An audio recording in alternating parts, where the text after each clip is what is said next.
Okay, people are coming in. That's great. I think we're ready to go now.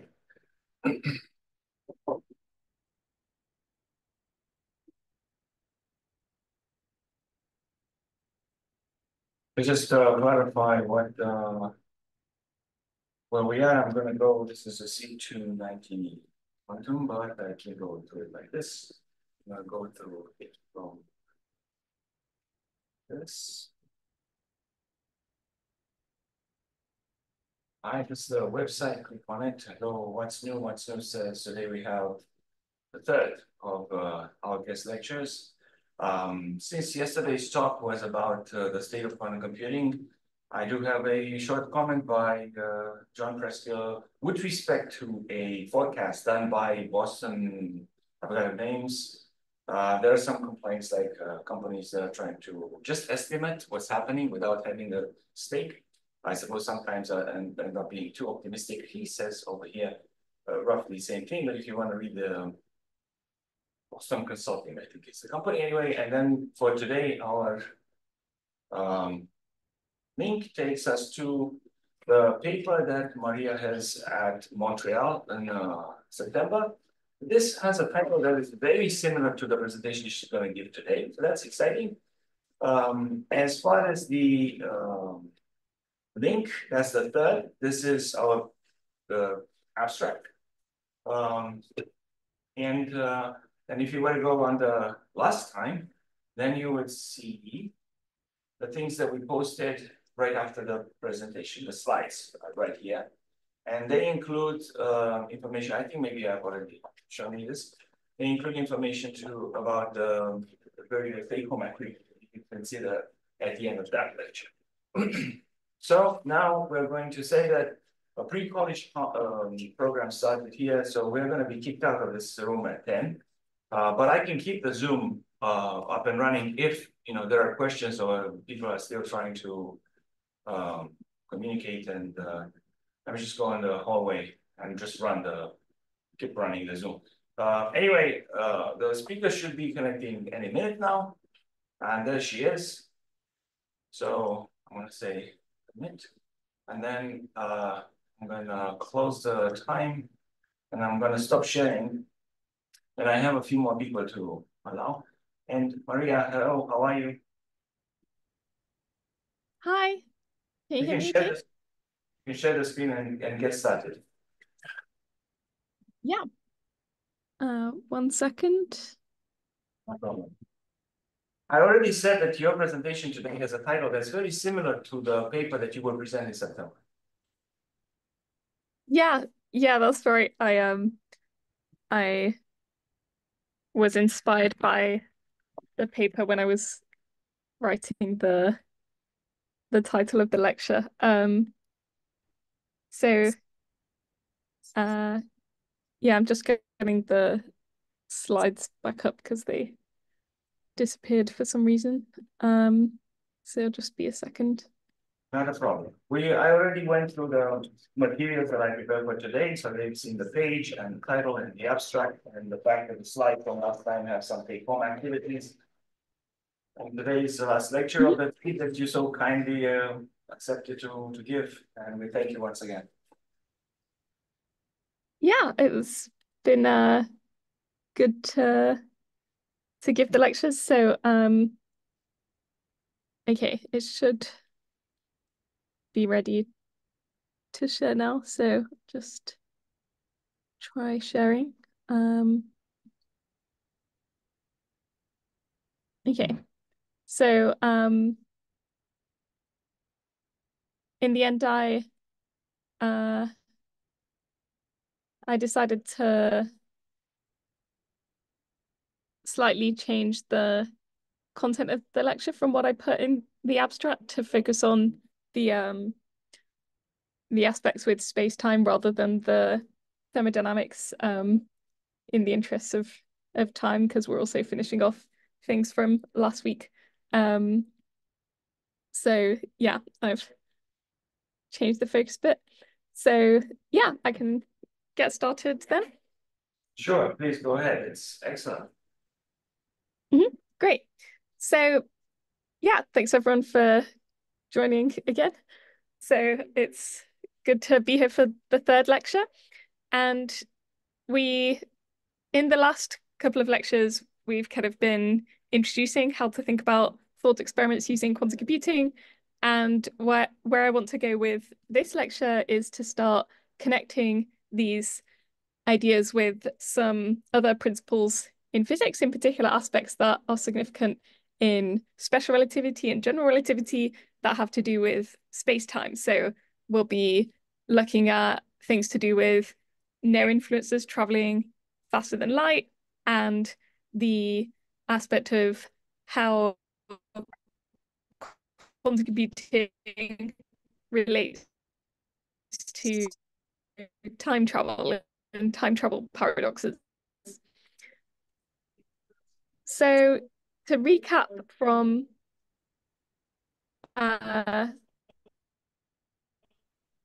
previous lectures, so we started with quantum bomb tester, quantum computing basics, and last time we looked at these quantum observer paradoxes. And so for this lecture, I'll start by continuing what I started discussing last lecture. So we'll do the end of the observers and reaching this thought. And then we'll move at first. I'm going to have questions from what we covered last week, which was focused on the Schrödinger's cat thought experiment as a quantum circuit and the double slit experiment as a quantum circuit. And then we went through this surprising but important aspect of the double slit, where when we add a single qubit to measure the pathway that the photon in the double slit goes through, it actually decoheres the photon, even just a single qubit interacting with it in a way that stores that pathway information is going to destroy the coherence. And so this single qubit can act as a observer for the purposes of the double slit. So are there any questions about that remaining from last week?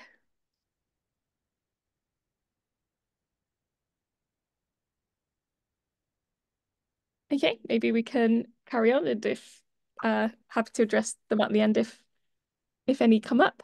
And I'll also send these slides around later. So I added these links to looks like some haven't come through, but I added these links to the questions from week 1 to relevant papers. So hopefully they're interesting for the people that asked about those aspects of to do with the bomb tester and quantum thermodynamics. So what we're going to cover today is first looking at this thought experiment to experimentally test the many worlds theory against Copenhagen collapse theory. And then we're going to move on to discussing the EPR paradox, which is to do with what happens when systems become entangled, and then you get this strange effects where we can get a lot of information from measuring both of these systems, more information than you can get classically. Is there a comment? Sorry. Oh. Okay. And then we'll discuss time travel and how you can resolve the grandfather paradox of time travel by using the ideas from quantum computing and presenting the time travel thought experiments as a quantum circuit. And we'll discuss some of the implications of this and open problems. So this doesn't fully solve the problems introduced by time travel, but so let's talk about the many worlds versus Copenhagen test. So I taught last time how it can measure a qubit, and then with the qubit being the radioactive atom, and then it becomes entangled with the radioactive atom, which means that they become correlated in that there's a version of the cat that sees the atom decayed and that one is dead. There's a version of it that sees it not decayed and that version of the cat is alive. So we get this cat splitting into these entangled branches. So let's imagine that we have a person looking at a qubit. So we have this observer observing a qubit here, and this qubit is in a superposition of 0 and 1. So when this observer, let's call her Alice, when Alice looks at the qubit, she becomes entangled with it. If we describe her as a quantum mechanical system, she becomes entangled with it. And then one version of her sees it, say 0, another version of her sees it, say 1. Now, let's imagine that Alice is inside this closed lab that is isolated from the rest of her environment. So she is isolated from this second observer. Let's call her Barbara. So Barbara has full quantum control over this box or this lab that Alice is in. So what Barbara can do is reverse the measurement. Are the slides supposed to yeah. Because they're not. It says what's to come.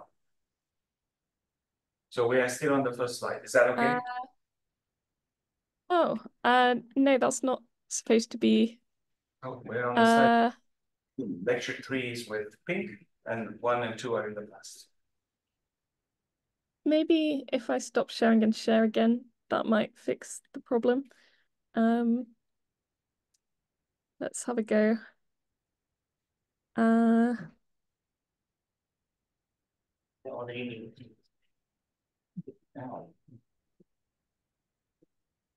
So now it's starting screen sharing again.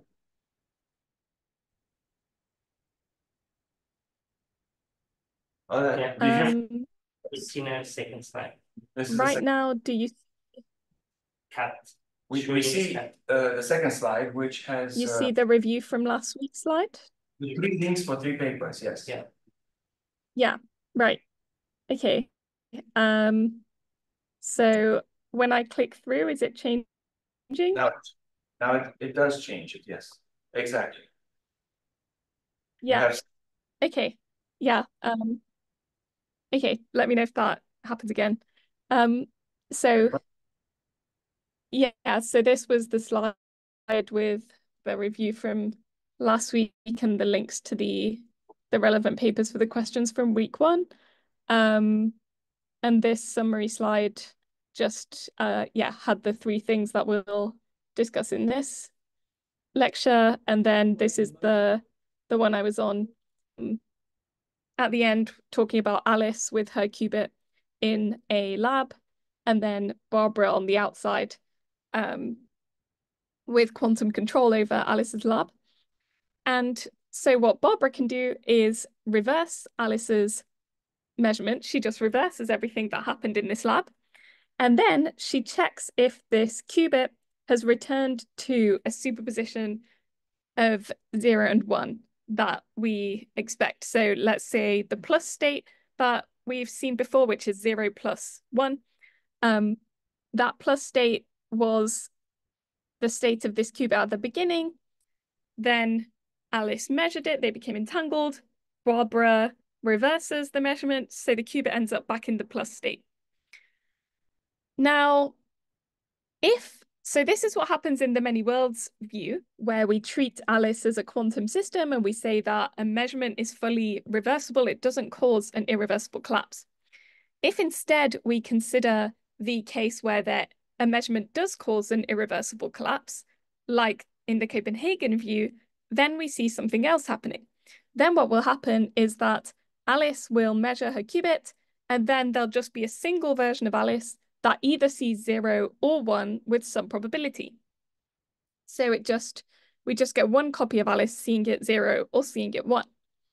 And then when Barbara tries to reverse Alice's measurement, she's not able to reverse it because it's not a reversible measurement.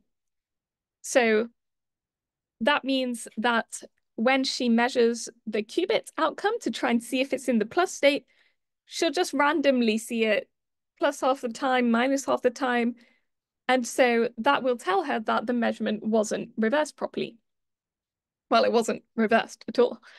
So what we can do with this thought experiment is actually experimentally distinguish between Alice's measurement irreversibly collapsing the qubit, like the Copenhagen view, or Alice's measurement being a fully reversible entanglement with the qubit.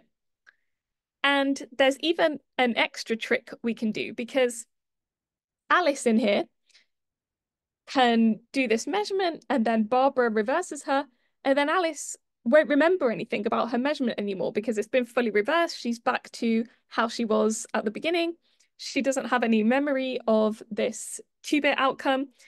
So Alice can say to Barbara, well, I'm not convinced that there were really two versions of me. How do I know that there were two versions of me? And there's a nice trick here, which is after Alice does her measurement, what she can do is write down on a piece of paper, I made a measurement. She can write down that record that she definitely made a measurement. She can write down, I've seen a single outcome. So she writes down this on a piece of paper, maybe slips it under the door outside the lab. Barbara keeps that piece of paper, reverses Alice.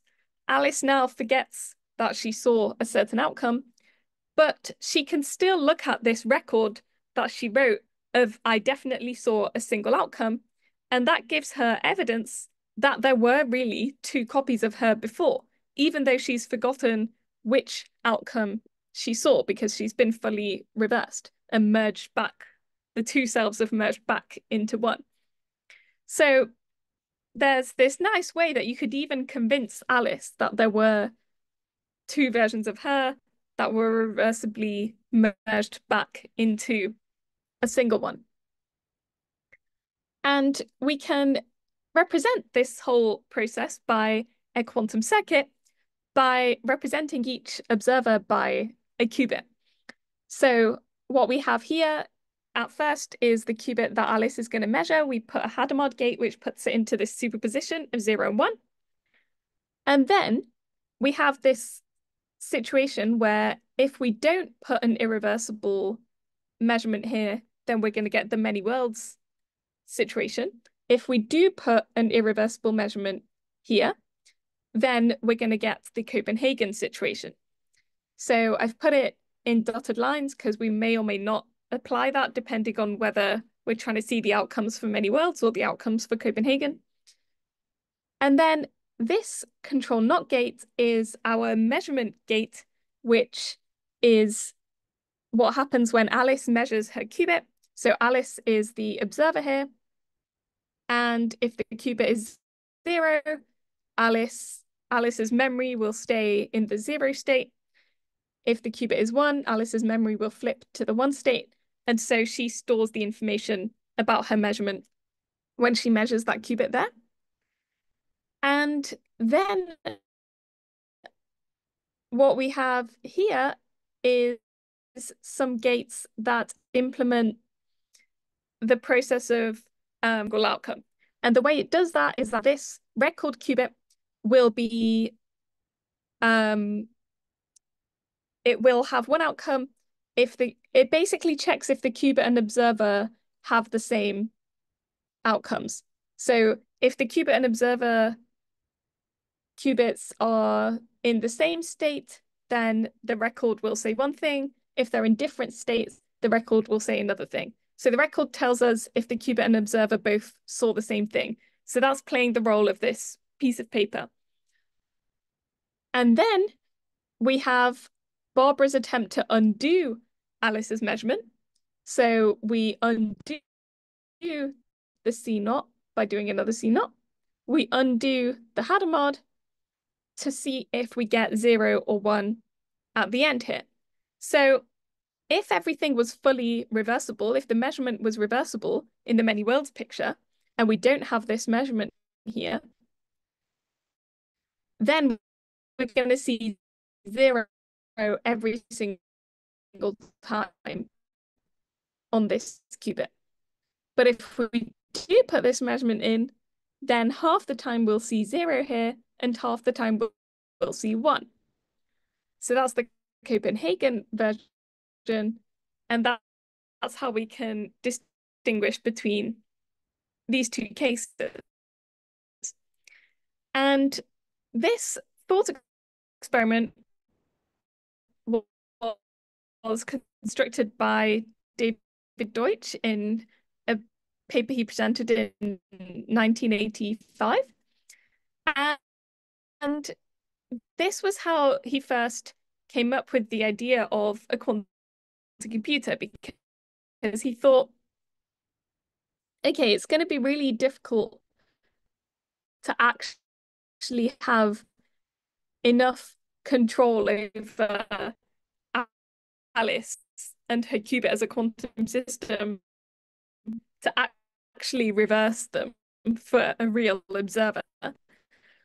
So is there maybe a more practical way we could imagine doing this? What if we simulated an observer measuring a qubit?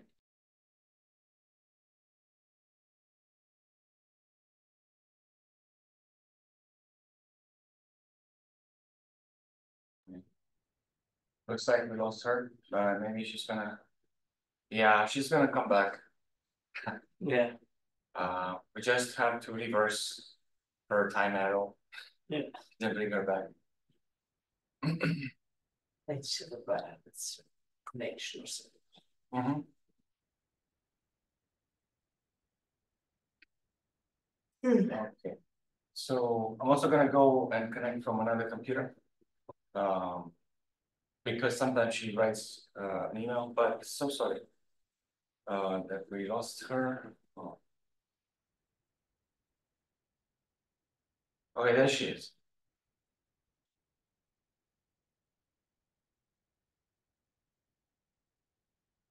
NSA doesn't like that we have this class. No. That's this man's. There she is. Hi, I'm back. Good, perfect. Okay. Hopefully everything was yeah, I'm not sure what happened, but I'm sharing screen again.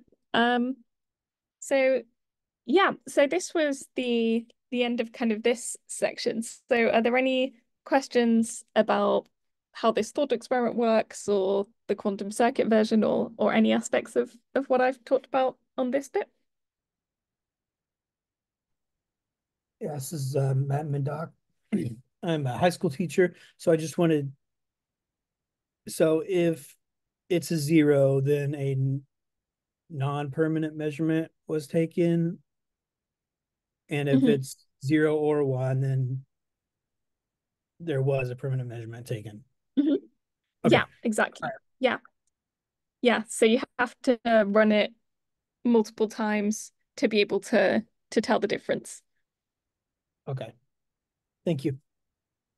Yeah, thanks for the question.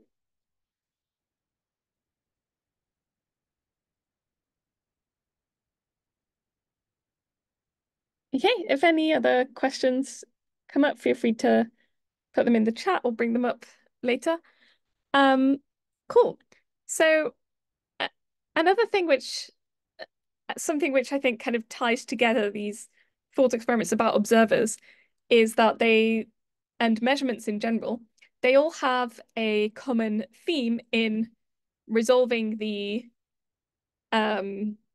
seeming weirdness that arises from measurement. And so I've kind of summarized this in a recipe for resolutions for thought experiments involving measurements that seem strange. So one is to treat observers or detectors as quantum systems. So that's what we did for Schrödinger's cat and double slit as we translated them to quantum circuits. The second is to map measurements to these entangling C0 gates between our observer and the system they're measuring. And the third is that when we want to introduce decoherence, which really puts our system being measured into a particular branch where a particular event has happened and that's not going to be easily undone, that happens when we have a load of qubits from the environment and we C0 them with the system and we get this decoherence. So the environment, we can always treat the environment as a quantum system, and that induces decoherence when everything interacts with everything, and that information about the measurements spreads out into this quantum environment. So yeah, so that's the kind of real end of the lecture 2 material. And that's where we now can start with the topics of lecture 3. So the first one I want to discuss is entanglement. So this also came up as a question last week, was to do with the uncertainty principle and well, to do with things not commuting, which is closely related to the uncertainty principle and to these issues of entanglement. So let's talk about entanglement. So the general idea is that we can have two systems that are quantum, so two qubits. We let them interact, which we can do by putting a Hadamard on. If they both start as 0, we do a Hadamard on one of them, then a control knot between them, and they'll end up in this, what we call a Bell state of 0, 0 plus 1, 1. So when we do that, we end up with these two qubits being correlated. And if we just look at that state, which says 0, 0 plus 1, 1, so we have a superposition of the two systems in 0, 0 and the two systems in 1, 1, then we can see that any measurement outcomes are going to be fully correlated with each other. So if you measure the first qubit and you see 0, you know that the second qubit is also a 0. If you measure the first qubit and see a 1, you know that the second qubit is also a 1. And so they are correlated, but at this stage, that correlation is just as usual as the correlation between a pair of socks. So you can have a pair of socks that you know will be the same color. So let's say they could either be a pink pair of socks or a blue pair of socks. You separate the socks, you look at one of them, you see that it is pink, and then you know that the other one must be pink. So just looking at the measuring 0 or 1 just tells you that the qubits are classically correlated the same way that a pair of socks is. But the key thing about entanglement is that the qubits are actually correlated even more than a pair of socks can be, than any classical system can be. So one way to imagine this with an analogy is to imagine that we now have two properties of the sock. The socks can be pink or blue. They can also be small or large. Now, usually in the classical world, socks can really be correlated in both of these properties, and that's fine. You do expect to see your small pink sock tells you that your other sock will be small and pink, not big and blue. But the difference in the quantum setting is that imagine that these properties of having a certain size and having a certain color are incompatible. So it's like we can imagine that there's a law saying that a sock cannot have a well-defined size and color at the same time. And so we have this sock that doesn't have well-defined color and size at the same time. And when you look at it, you'll randomly see it be pink and either large or small. You'll see these, well, you can either measure its color or you can measure its size. You can measure one of these properties. And then in this setting, we can ask, okay, how correlated can these systems be? And classically, we wouldn't, yeah, so essentially what we see with quantum systems is that they can be correlated in both of these properties, even though those properties are not compatible with each other. So even though these properties can't be simultaneously defined for the sock, it still turns out to always be correlated, whichever property we try and measure. And that's what gives entangled systems this like extra correlation beyond classical. And how does this link with the uncertainty principle?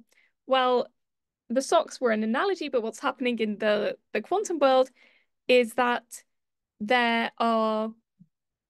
so we're used to saying it in terms of position and momentum is a common way of expressing the uncertainty principle, that if you have a very well-defined position, then you don't have a well-defined momentum. And if you have a defined momentum, you don't have a well-defined position. Now, in quantum computing terms, a good way of a version of this is to do with measurements you can do on your qubit. So you can measure in different bases. The Z basis, the computational basis, is what we usually do, where we see 0 or 1. But you could instead measure in what's called the X basis, where you're actually measuring to see if your qubit is a plus or a minus. So you're testing between these superpositions of 0 plus 1 and 0 minus 1.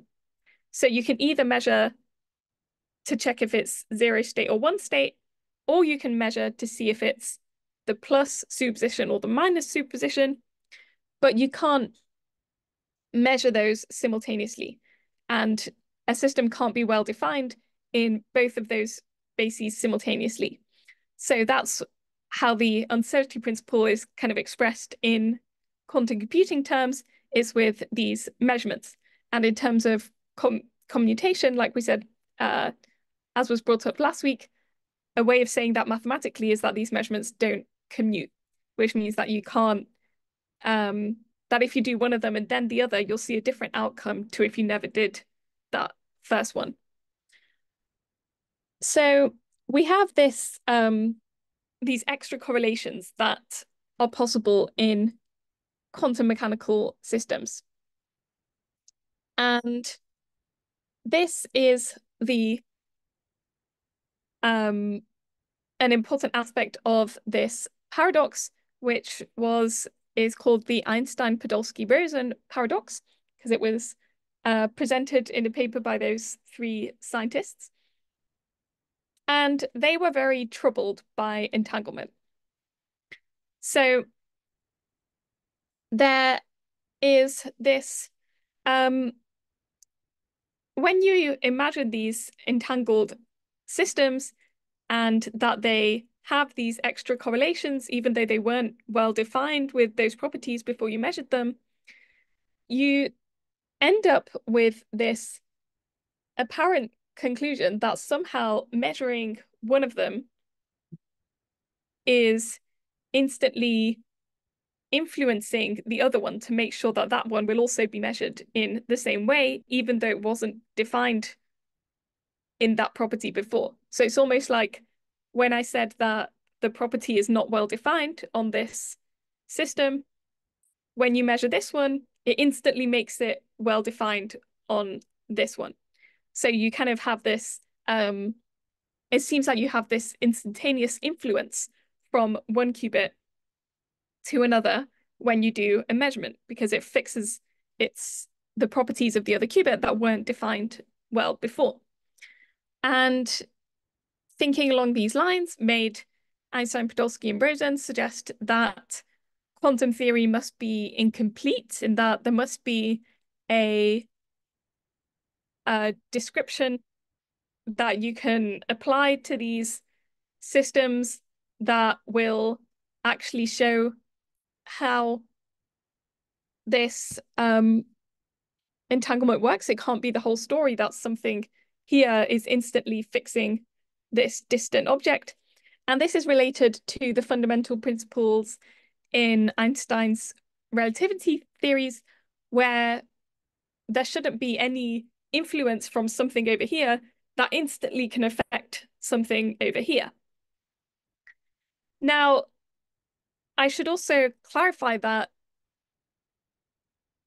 we can't ever use this influence, this apparent influence, to communicate via entanglement. So you can never send any information from this one to this one. And nothing you do to this one can have any observed effect on the other system, even if they're entangled. So this is called the no signaling theorem in quantum computing. It's very fundamental that you can't use entanglement to communicate, to send information, but it does seem to have these unobservable influences in fixing the state of one of the systems. And this is related to this idea of local realism that is essentially the story is that entanglement seems to violate local realism, with local expressing this idea that something here is independent from something here, and realism being the idea that quantum mechanics is telling us the true description of physical systems. So they're both things that are very important to us, and it's a very big deal to have to sacrifice them if entanglement doesn't satisfy local realism. So let's think about this using a thought experiment and quantum circuits. So let's imagine we have some generator of a pair of entangled qubits, and then one of them is sent to Alice and one of them to Bob. Then Alice measures her qubit in some basis. I mentioned before that we have this X basis and the Z basis that are incompatible. And what this gate here does is it transfers between them, so she can choose whatever basis she wants by applying a certain gate here, and then does her measurement. And so Alice has some choice of basis to measure her qubit. Bob has some choice of basis to measure his qubit. And then what happens is we can look at this using a quantum circuit. So these gates here, the Hadamard and C0, are what prepares these two qubits to be entangled. So Alice and Bob's qubits are entangled at this stage. These gates here are representing the gates that they applied to shift what basis they're going to measure their qubits in. Then Alice measures her qubit, Bob measures his qubit. And then what they do is they look at their outcomes and they compare them, because they want to see if they've had the same thing every time, if they've had different things. That's how they're going to see if their outcomes are correlated. And so what these gates do here is they tell us so we have this check qubit, and this tells us if Alice and Bob's outcomes are the same or different. So it'll be 0 if their outcomes are the same, and it'll be 1 if their outcomes are different. So then by measuring that, we can see if their outcomes were the same or different, we can see if they were correlated. And the weird aspect of this EPR, of this entangled system being measured and giving correlated outcomes, is that the check at the end will always give 0, we'll always see that they're correlated, even though Alice and Bob independently, well, they'll always be correlated when Alice and Bob chose the same basis to measure their qubits. And that will, it kind of seems like either they independently chose to measure their qubit in that basis, somehow their qubits conspired to always give 0 at the end. And in order to see what's actually happening to this information about what basis, so I guess maybe one way of putting it is that what seems to be happening is that somehow Bob's qubit knows what basis Alice chose, or Alice's qubit knows what basis Bob chose, but they shouldn't. It seems from the circuit that they shouldn't know that, because we don't see any interaction between the information of what they've chosen for their measurements. So a way of seeing what's actually happening is to use this trick that we've done before now multiple times of presenting Alice and Bob as qubits, upgrading them to qubits, treating them as fully quantum systems, and upgrading their measurements to these control NOT gates. And so we turn everything into quantum gates. And so this is called a unitary quantum circuit because unitary refers to these fully reversible quantum circuits that don't have these irreversible measurements. Everything is a quantum system here. So now what are we going to do with this circuit? How does it help us? So I just want to briefly mention that what we're going to need to understand this circuit is a fully local complete description of quantum theory. So what this means is that if we have two entangled qubits and we have a description of one of them and a description of the other one, we want to be able to have descriptions of the individual qubits that tell us everything there is to know about the two qubits. So local mean qubits and All right, it is possible that we lost her again. So I am prepared with some comments here. All right, so I don't know if you guys can see us, but I'm holding a book. She's going to be back, I'm sure. The book that I'm holding in my hands is the one that has guided us through the entire class. It's called Q is for Quantum by Terry Rudolph. Very good, very good. And as we're waiting for Maria to join back, I want to clarify that the book has three parts. And the first part, that is the one that we've used most of, I mean, most of it has been part of this class, is about superposition. He calls it Q computing. The second part is Q entanglement, and we've done some of that. And tomorrow and on Friday, I'm going to go through the GAC experiment. But the last one is called Q reality, which is exactly what we are discussing right now with Maria. And yesterday, she said that she would like to have a conversation with Einstein now, based on all the things that have come about and people know and have discussed and so on. And of course, that conversation is not possible. But Terry Rudolph imagines a conversation with Einstein, except the person that represents him is Winnie the Pooh, the Pooh Bear. The Pooh Bear conversation with Einstein is basically on page 128. And there's Maria over here returning. And I'm just going to briefly summarize this and communicate that to her as well, as soon as we know that she can hear us. So how are you? Are you back? All right. Hi, can you hear me?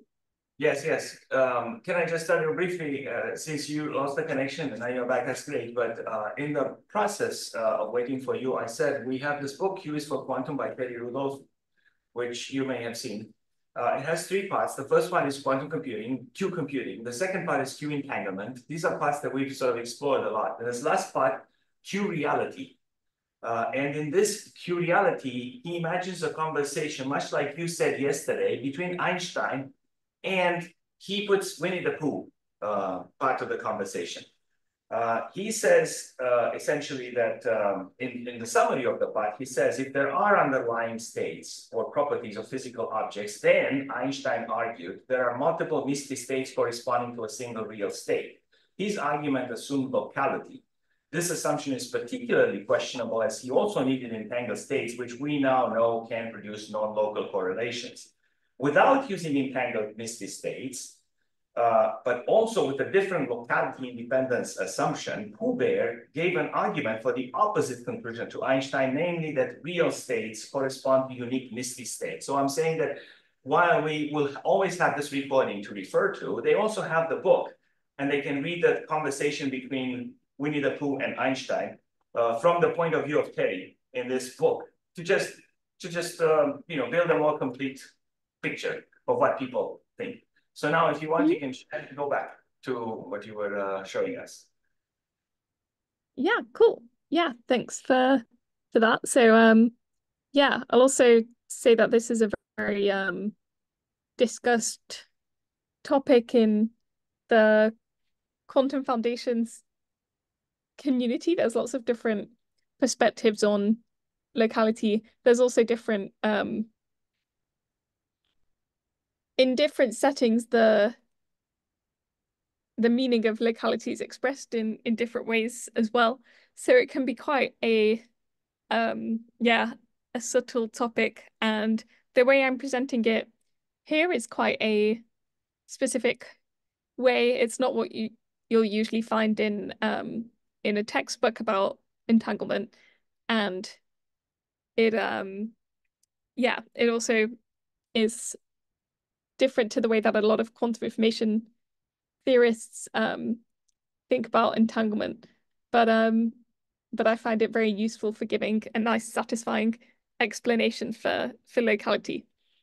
So so the point of this slide is just to say that usually there are these descriptions of individual systems that are entangled.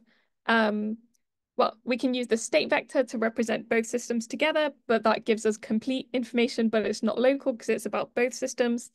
There's something else, another object called the reduced density matrix. I won't explain what it is, but the point is that it's a matrix that represents the full observable state of an individual quantum system. So if you did loads of measurements on it to figure out what and saw what all the possible outcomes are of different measurements on that system, that information is described by a density matrix.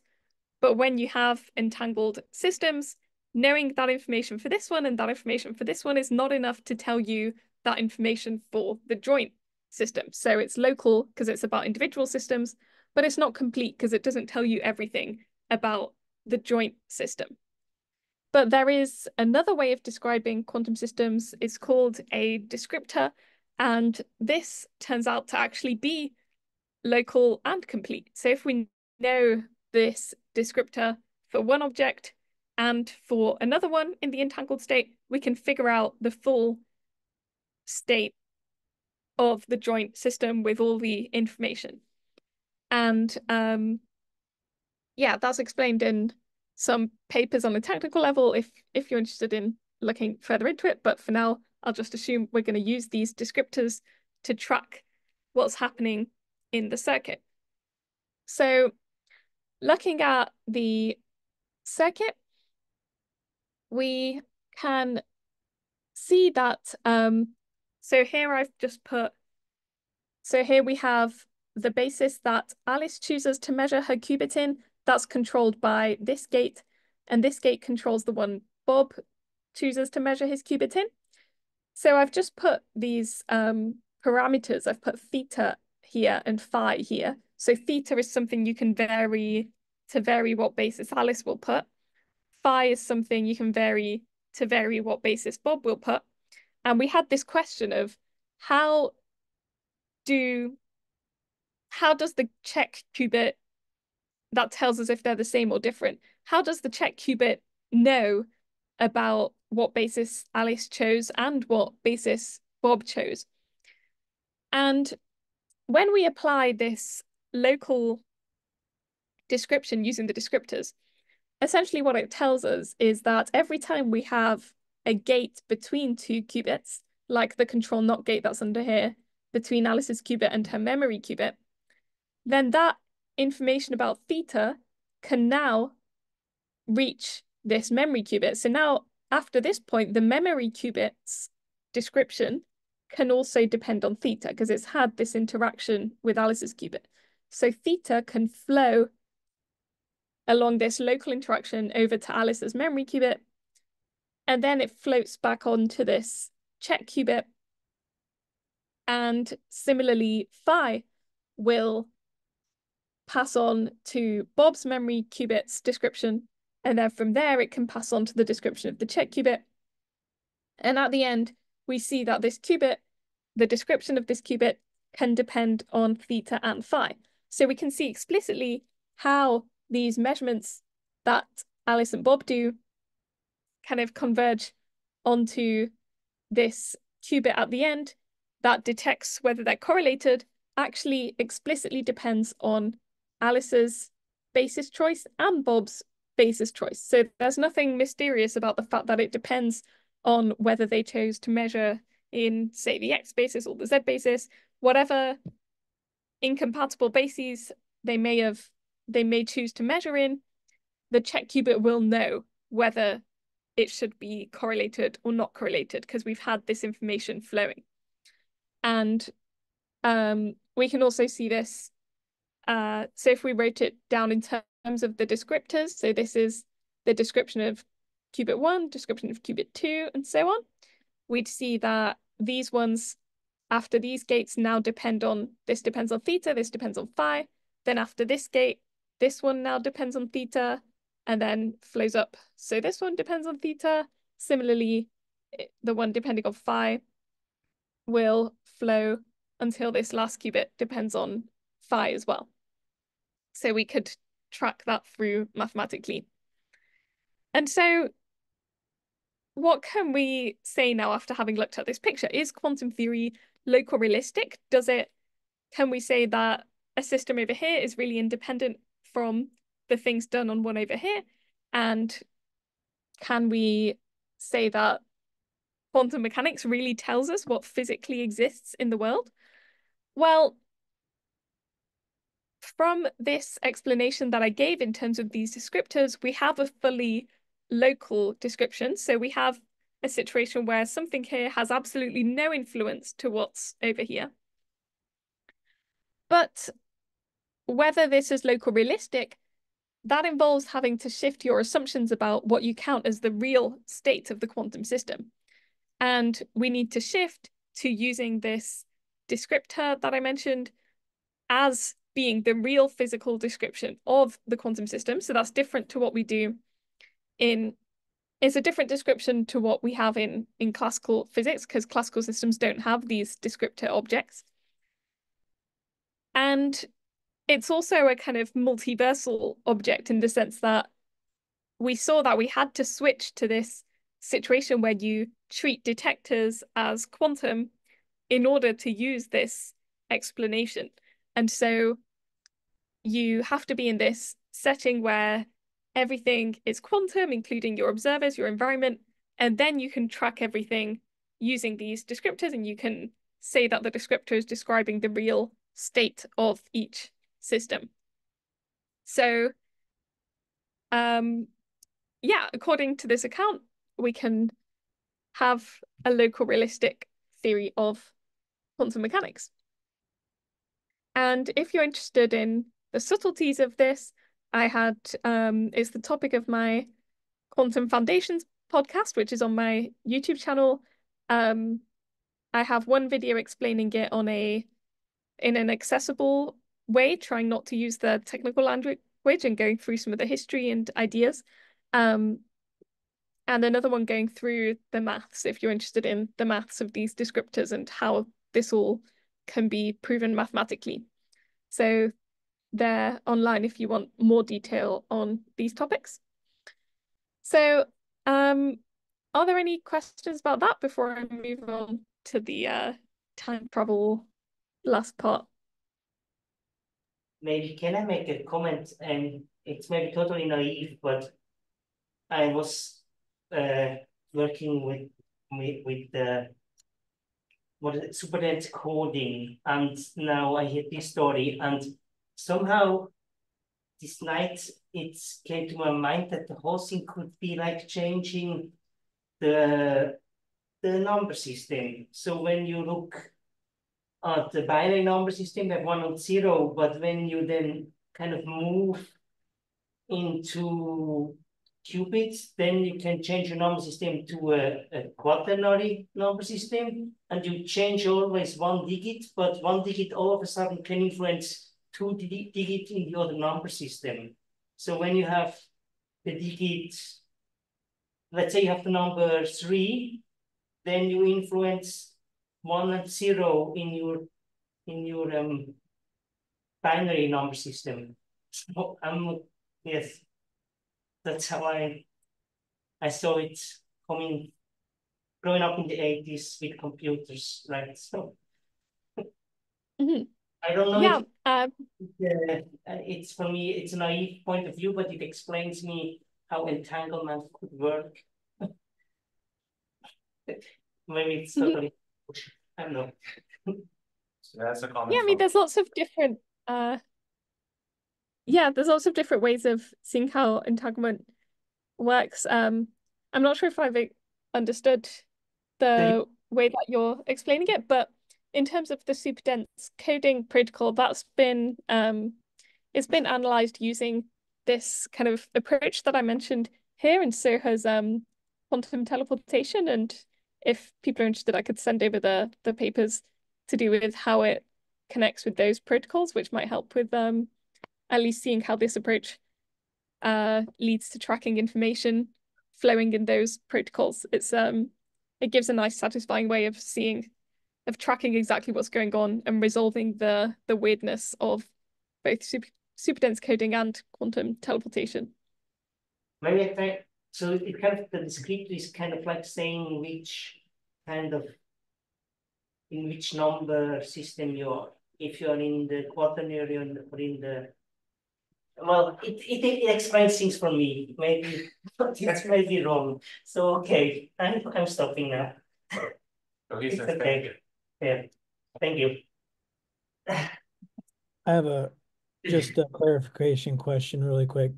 And again, this is Matt Yeah. Mindock, high school teacher. So you're saying that we can observe this after the fact, right? So we can observe that it is entangled, but the information itself can't travel faster than light because we can't know the observation until the measurements have been made after the fact, right? But we can see after the fact that they were indeed entangled, seemingly faster than light, but the information itself didn't travel faster because we didn't know that until we looked at everything afterwards. Yeah, so it's almost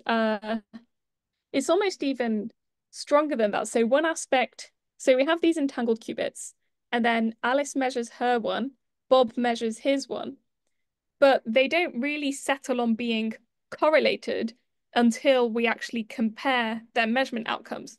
And to do that comparison, something has to physically travel from Alice and Bob to come physically together in order to see those correlations.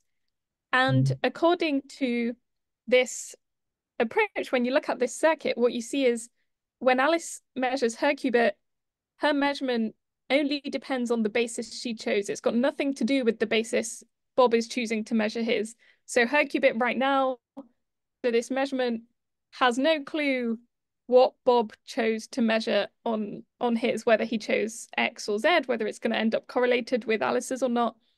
It has no idea about that.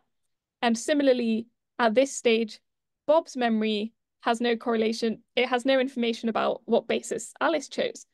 And so then you can ask, well, how come I always see them correlated if they don't know what bases each other chose? And then the answer is, well, you do see them correlated because when you actually bring those measurements together to check if they're the same, to see if they're correlated or not, when you ask, are these correlated, you have to do this physical interaction between those systems. And so what comes out is something that can depend on both Alice's basis choice and Bob's basis choice. So the real retrieval of those correlations can only happen not just after Alice has measured her qubit and Bob has measured his, but when you actually compare those and when something physically connects Alice's detector and Bob's detector. Right. So you're saying that's why it doesn't violate locality, right? Mm-hmm.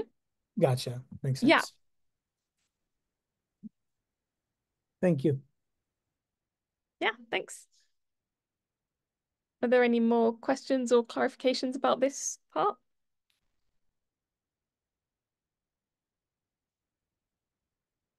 Okay. So yeah, I have this final part about time travel. I'm gonna try and give a kind of quick overview, and yeah, I have the usual video and other resources if you want to look at it in more detail, but I'll try and just give a brief overview so we have some time for questions at the end as well. So in time travel, there's this paradox you've probably seen in various sci-fi implementations called the grandfather paradox. And this is an issue because general relativity, our best theory of space-time, seems to allow time travel to happen, and yet there are these paradoxes that seem to emerge. So this seems weird because we can't have paradoxical things allowed in our theories. So a classic one is the grandfather paradox. So the idea is you go back in time, you kill your own grandfather before your parent was born, and then this seems like a paradox because your grandfather never, you can never be born, so you never go back in time to kill your grandfather, therefore you are born because he wasn't killed, and so you have this contradiction emerging. And it turns out that we can resolve this using quantum computing.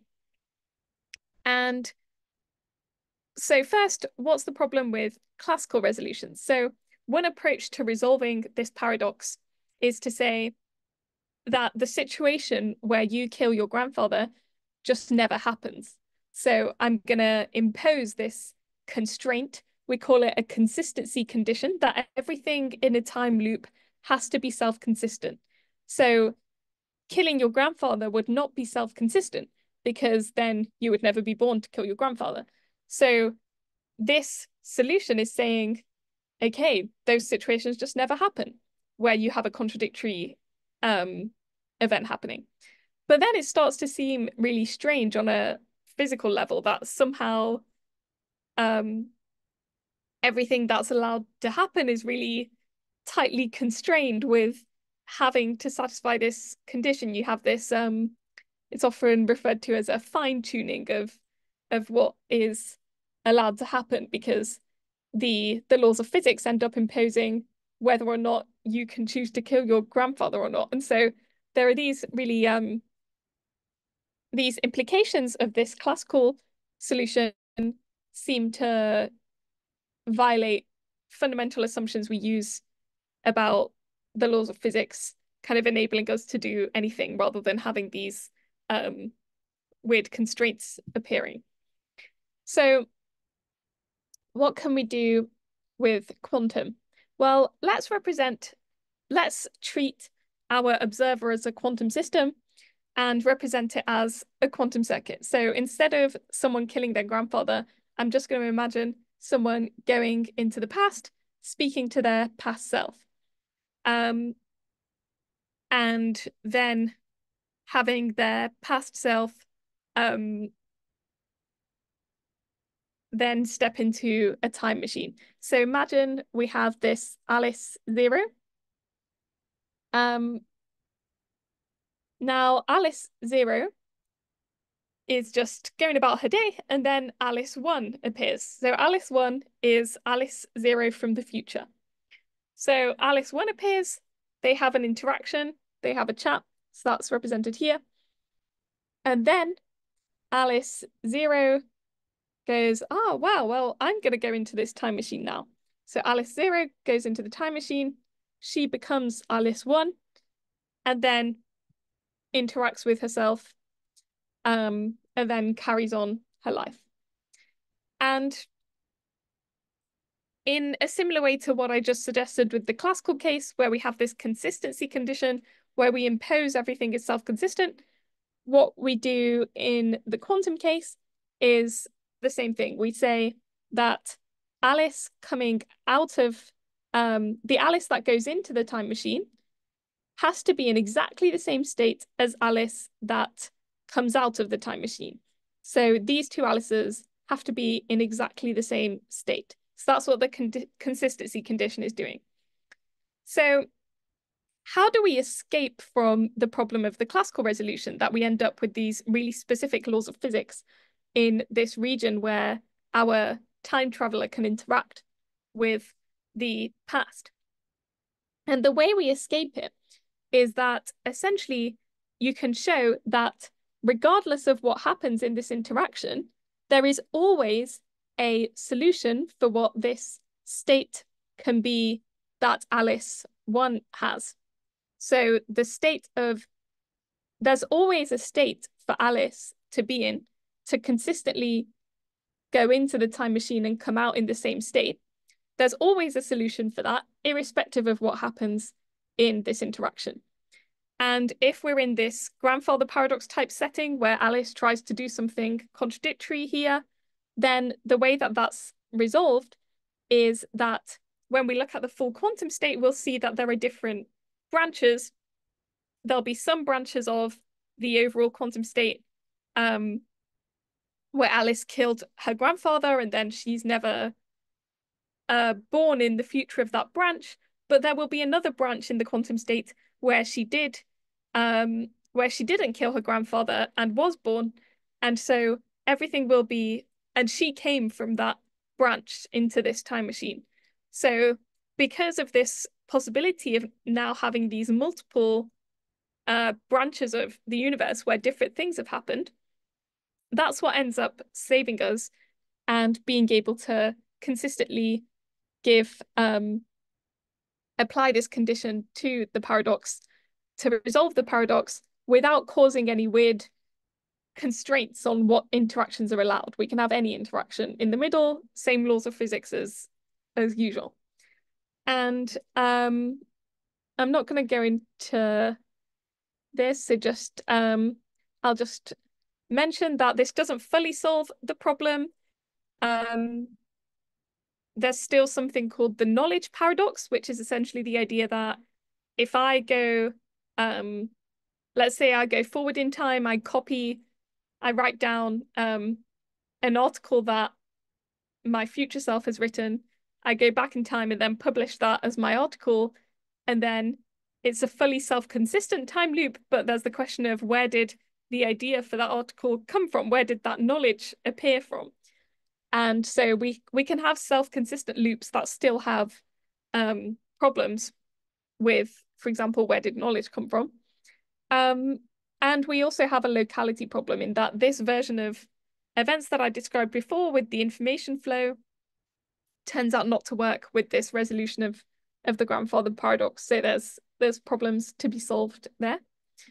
But it's also quite cool that if you have access to time loops, you end up being able to have a lot more computational power than you can even with a quantum computer. So it's quite interesting. And what I do in my video on this topic is that I go through the quantum circuits that you can use to distinguish. For example, you can violate the uncertainty principle by perfectly distinguishing quantum states that you shouldn't be able to. And you can store unbounded amounts of information, of classical information in a single qubit. So you can do all kinds of weird stuff if you had access to time loops. So they push you into a situation where you have a lot more computational power. So if we knew how to create time loops, this would be amazing because we'd have loads more computational power, but we don't know how to make them or if they're even possible. But it's quite a cool implication. So just to wrap up, we've discussed many worlds in Copenhagen are experimentally distinguishable. Entanglement violates a classical description of measurement outcomes, but if we shift to this setting where everything is quantum and we use these particular assumptions about what is the real description of a quantum state, then we can save local realism that Einstein was worried about. And we can resolve the grandfather paradox using quantum computing, although there remain open problems with time loops in physics. And happy to take any further questions in the few minutes we have left. I also made a feedback form, which I'd be really keen to hear any feedback that anyone has. There's just a few questions on there, some multiple choice, and then a space for any further feedback. Because yeah, it'll be really useful to know anything that has been particularly good or that wasn't clear, or just yeah, anything that could be improved or that you'd like to see more of or less of would be really useful for for me for doing these things in future. And everything that all the thought experiments I mentioned are all discussed in this quantum paradoxes series. So if there are any that you want to recap, I'd recommend going to the resources for that. So yeah, that's also happy to take questions. Yeah. Yeah, could you put the link for the forms in the chat for us? So we could get that. Okay, that'd be awesome. Thank you. Yeah. What if let's, you probably don't, you're too young, but there was a show called Quantum Physics, and it was Quantum Leap, and it was all about quantum physics and how they could leap from generation to generation and help people. Okay. And that if you ever get a chance to watch, it's pretty cool. And it actually was based off of the theory of a computer that knew how to do quantum physics, and that it sent this guy back in time or forward in time too. Okay. But he couldn't run into his own self. So he couldn't occupy the same space and time, both persons. So like his old self and his new self couldn't occupy. So I'm like, how would that work? I mean, like, seriously, if you went back, like you say, you time traveled back to a time where you were there at the same time that yourself was, how would that work? It's the same, but it's kind of, I guess, the same principle as what you were talking about with trying to go back and do something to your grandfather. You know what I'm saying? Because you know what I mean? Yeah, so in this explanation, in this explanation that I've given, you are allowed to go back to interact with your past self. So you can have multiple versions of you together interacting. But when you look at the overall quantum system of everything, there's going to be some part of the universe that doesn't have any copies of you. So let's say there's 2 copies of you interacting in one part of the universe. There's going to be another version of that place that has no versions of you in it. And so you can put all the versions of you from the multiverse together in one place, but and then they wouldn't exist in the other branches. I don't know if that's the setting that was in this this series, but yeah.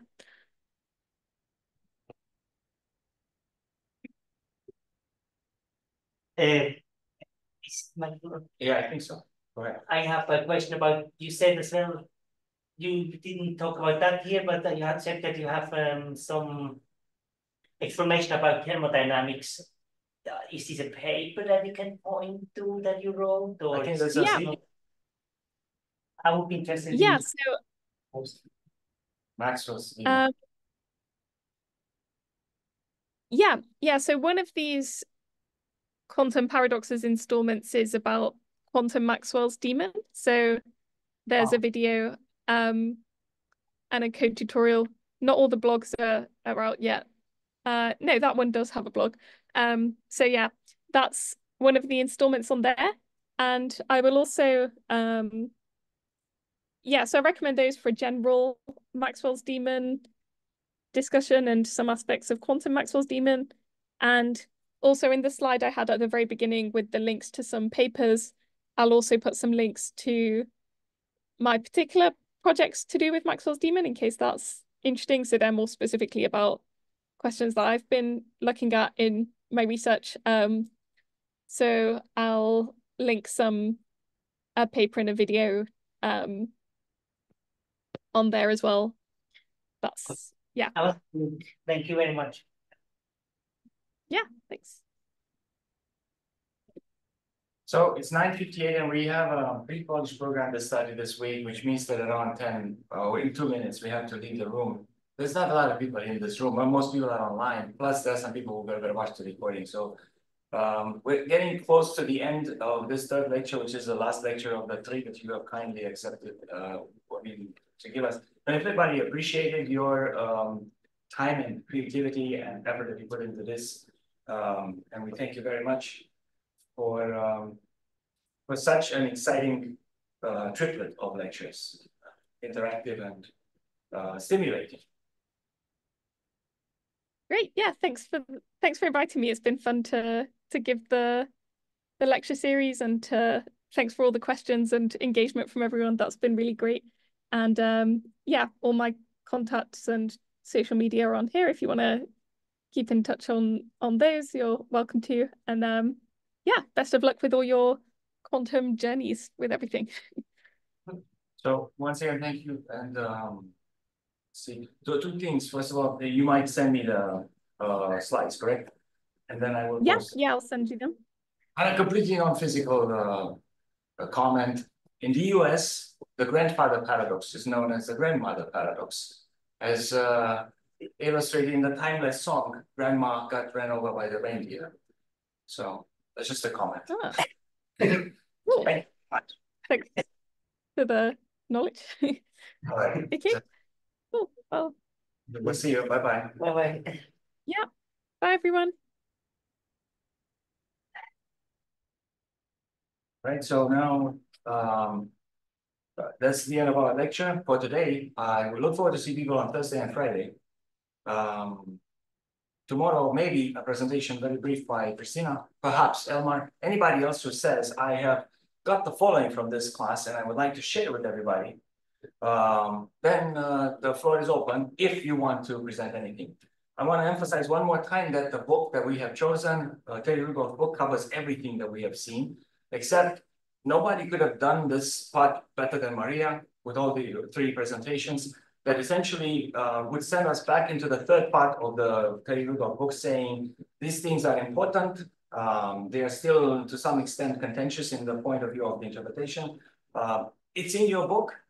So at some point, I hope you will go and read conversation between Hu and Einstein, and then Owl has a really good resolution and builds a quantum circuit to clarify the discussion between Einstein and Winnie the Pooh. And so we have one more thing to discuss, and then the class is over. We'll see you tomorrow at 8:45 with the GHC game. Thank you.